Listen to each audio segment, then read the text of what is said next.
wabarakatuh. Selamat pagi anak-anak, gimana kabarnya hari ini? Jadi di pembelajaran kali ini kita akan membahas tentang menyimak pidato. Tentunya di sini Ibu tidak sendirian, karena Ibu akan ditemani oleh dua guru yang lain, yaitu Ibu Jelita dan Ibu Kade. Sebelumnya perkenalkan, nama Ibu Kiara. Langsung aja kita ke materinya ya. Jadi, yang pertama kita akan membahas tentang pengertian menyimak. Oke, sebelumnya apakah anak-anak udah ada yang tahu menyimak itu apa? Jadi, menyimak adalah kegiatan mendengarkan, memahami, dan juga menaruh perhatian secara penuh terhadap informasi yang disampaikan. Lalu yang kedua ada pidato. Kira-kira udah pada denger nggak tentang pidato? Jadi, pidato adalah kegiatan menyampaikan informasi secara lisan di depan halayak untuk tujuan tertentu. Dan dapat kita simpulkan, menyimak pidato adalah kegiatan memahami suatu informasi yang disampaikan secara lisan oleh pembicara dengan tujuan untuk mendapat pesan dan informasi. Nah, untuk tujuan dari menyimak pidato ini, yang pertama adalah untuk memperoleh informasi, memahami gagasan utama yang ingin disampaikan oleh pembicara, dan yang terakhir adalah untuk mengambil pesan dan isi dari pembicara yang telah disampaikan. Oke, anak-anak, selanjutnya akan disampaikan oleh Ibu Jelita dan Ibu Kadek. Baik anak-anak sekalian, setelah mengetahui tentang pengertian dan juga tujuan dari pidato, selanjutnya ada juga unsur-unsur pidato, struktur pidato, dan juga jenis-jenis pidato. Unsur-unsur pidato ini terdiri atas apa sih, Bu? Jadi, unsur-unsur pidato ini terdiri atas 5. Yang pertama adalah pembicara. Pembicara ini biasanya orang yang menyampaikan pidato. Pembicara harus menguasai materinya ya, anak-anak. Lalu harus juga percaya diri dan juga mampu untuk menarik perhatian pendengar. Lalu yang kedua ada pendengar. Pendengar ini itu adalah orang yang menyimak pidato tersebut. Jadi pendengar ini berperan penting karena keberhasilan pidato itu ditentukan dari pemahaman si pendengar ini tadi. Lalu yang ketiga adalah isi pidato. Jadi isi pidato ini tuh biasanya berupa gagasan, ide, atau pesan yang ingin disampaikan. Isi pidato harus jelas, runtut, dan sesuai dengan tujuan. Lalu yang keempat adalah tujuan pidato. Tujuan pidato ini berisi alasan mengapa pidato itu disampaikan. Misalnya bisa untuk menginformasi, mengajak, ataupun menghibur. Lalu yang kelima itu media pidato. Media pidato ini tuh biasanya alat bantu yang digunakan. Jadi biar pidatonya tuh lebih jelas, anak-anak. Kayak contohnya itu bisa pakai video, ataupun mikrofon, atau teks pidato, dan lain sebagainya yang bisa membantu pembicara. Jadi jika salah satu dari unsur yang tadi Ibu sebutkan tidak ada, pidatonya itu akan kurang efektif, anak-anak sekalian. Lalu yang kedua itu struktur pidato. Nah, struktur pidato ini tuh ada 3.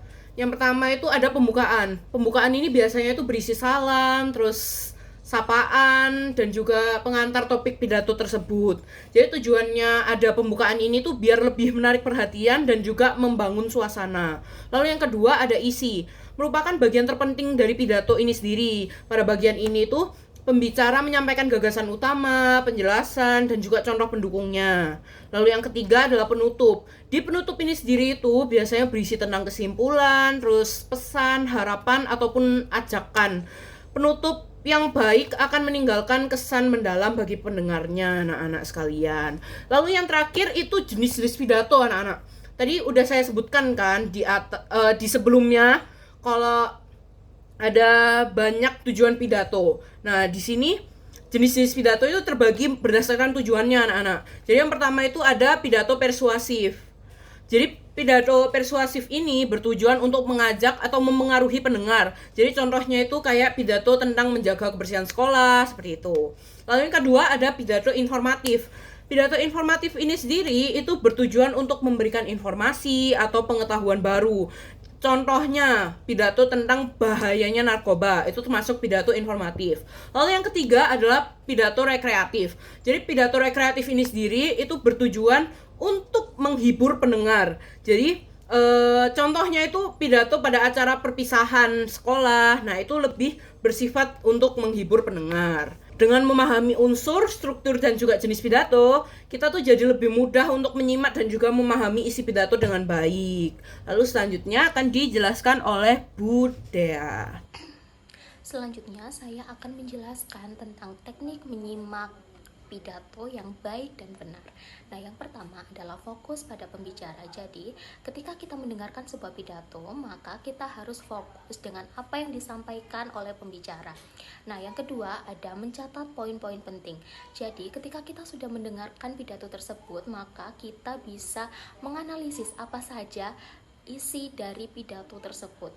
Nah, yang ketiga ada mengidentifikasi gagasan utama. Jadi, ketika kita sudah menganalisis atau menentukan poin-poin penting dari pidato tersebut, maka kita bisa mengidentifikasi gagasan utama yang terkandung dalam poin-poin penting tersebut. Nah, yang keempat ada memahami intonasi dan ekspresi pembaca. Jadi, hal ini juga sangat penting dalam kegiatan menyimak pidato, karena ketika kita memahami intonasi dan ekspresi pembaca, maka kita akan dengan mudah mendapatkan inti dari pembahasan dan juga inti dari pidato tersebut. Nah, yang kelima ada menyimpulkan isi pidato. Jadi setelah melakukan 4 serangkaian langkah-langkah itu, maka kita akan dengan mudah menyimpulkan isi dan juga gagasan utama dari pidato tersebut. Baik, selanjutnya ada hal yang perlu diperhatikan saat menyimak. Yang pertama ada pilihan kata, yang kedua ada intonasi dan artikulasi, yang ketiga ada gerak tubuh pembicara atau bahasa tubuh pembicara, yang keempat ada penekanan pada bagian penting. Nah, untuk penekanan bagian penting ini sama seperti halnya intonasi dan artikulasi. Jadi, ketika kita melakukan suatu kegiatan menyimak, maka kita harus bisa memahami intonasi dan artikulasi suara dari pembicara, dan kita harus bisa memahami juga penekanan pada bagian tertentu yang diucapkan oleh pembicara, begitu. Nah, apakah kalian sudah paham dengan materi yang sudah saya sampaikan? Nah, kalau kalian sudah paham, maka saya di sini akan memutarkan video pidato singkat berjudul Menguatkan Pendidikan dan Memajukan Kesejahteraan dalam Masa Pandemi COVID-19. Nah, untuk tugasnya itu menentukan topik pidato, menentukan tujuan pidato, dan menyimpulkan pesan utama dari pidato tersebut. Untuk tenggat pengumpulannya yaitu minggu depan. Nah, baik. Jadi kalian punya waktu 1 minggu untuk mengerjakan tugas tersebut. Nah, kalau begitu kita akhiri pertemuan pada pembelajaran kali ini. Terima kasih atas perhatiannya. Wassalamualaikum warahmatullahi wabarakatuh.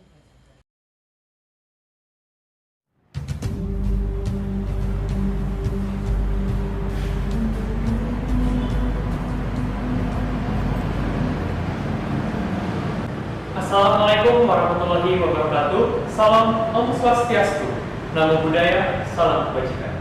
Yang terhormat Dewan Juri Lomba Pidato dan Cipta Baca Puisi Kejagung Pilok Semawe, yang saya hormati Panitia Kejagung Pilok Semawe, dan yang saya hormati para audiens penikmat pidato dan puisi. Puji syukur terpanjatkan atas kehadiran Allah Subhanahu wa Ta'ala, atas berkat rahmat dan hidayah, sehingga pada hari yang cerah ini kita semua masih diberikan kesempatan untuk bisa melaksanakan kegiatan yang spektakuler ini. Salawat serta salam selalu tercurah kepada Nabi Muhammad SAW yang menjadi suri tauladan kita, dan kita nantikan syafaatnya di yaumil akhir kelak.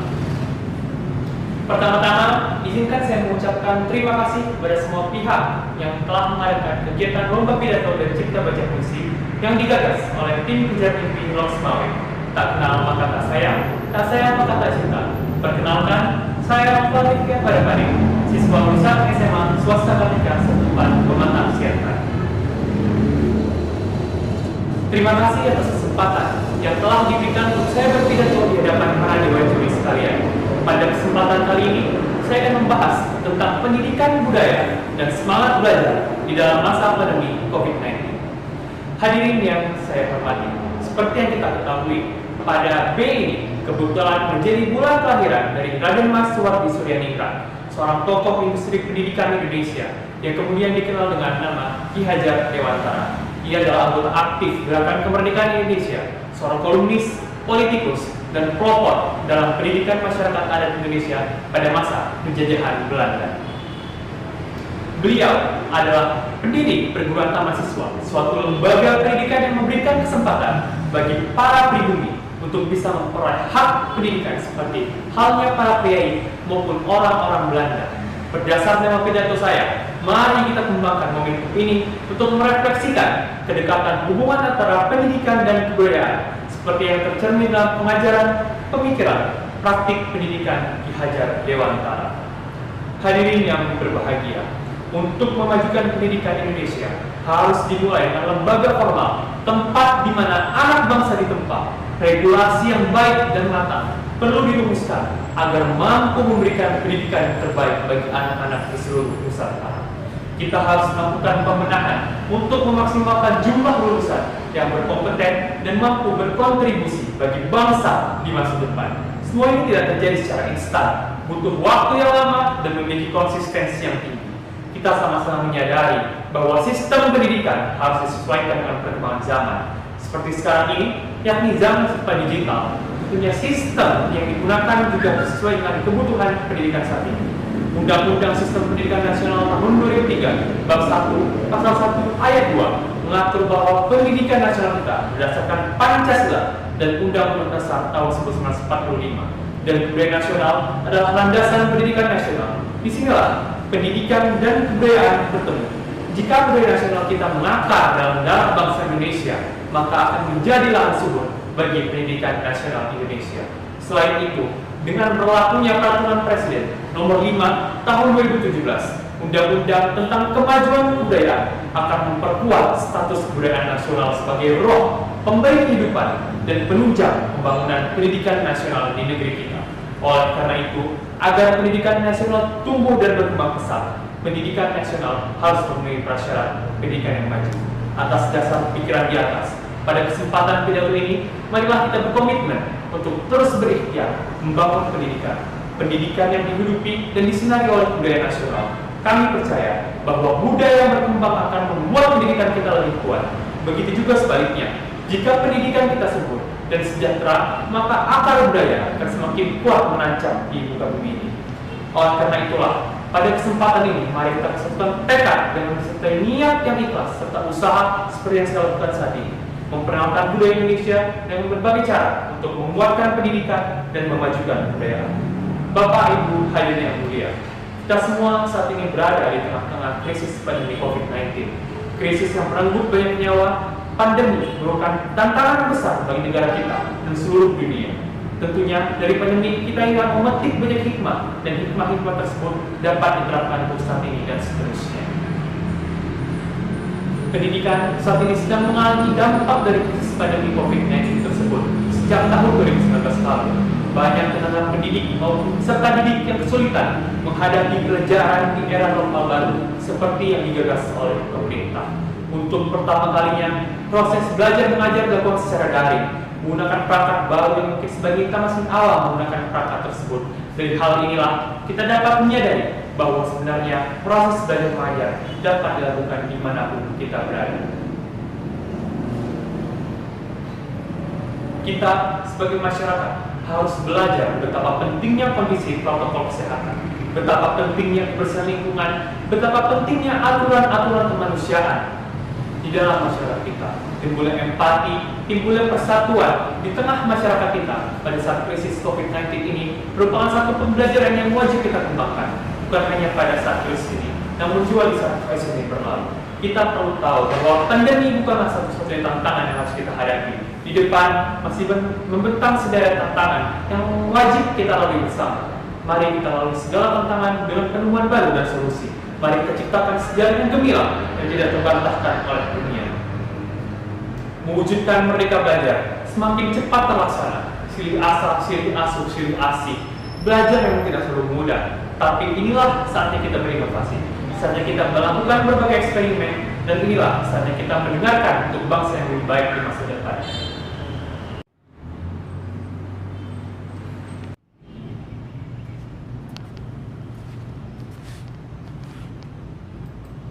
Hadirin yang kami hormati, membahas tentang pendidikan mengingatkan saya dengan sajak yang ditulis anonim berjudul Pemuda dan Pendidikan. Pemuda hebat terus bergerak merobos pintu besi dengan penuh inspirasi, tanpa mau untuk dibatasi. Bertanya lugas karena penasaran, satu jawaban memberikan semangat perjuangan.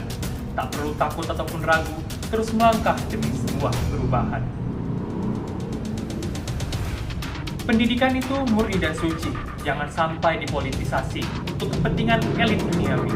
Biarkan tampil apa adanya tanpa harus ada intervensi. Sepatah dua patah kata sudah saya lontarkan, untayan kalimat demi kalimat sudah saya sampaikan. Tak ada gading yang tak retak, kekurangan berang sudahlah tentu, karena kesempurnaan hanya milik Tuhan semesta alam. Demikian pidato yang saya sampaikan, semoga bisa bermanfaat bagi kita semua.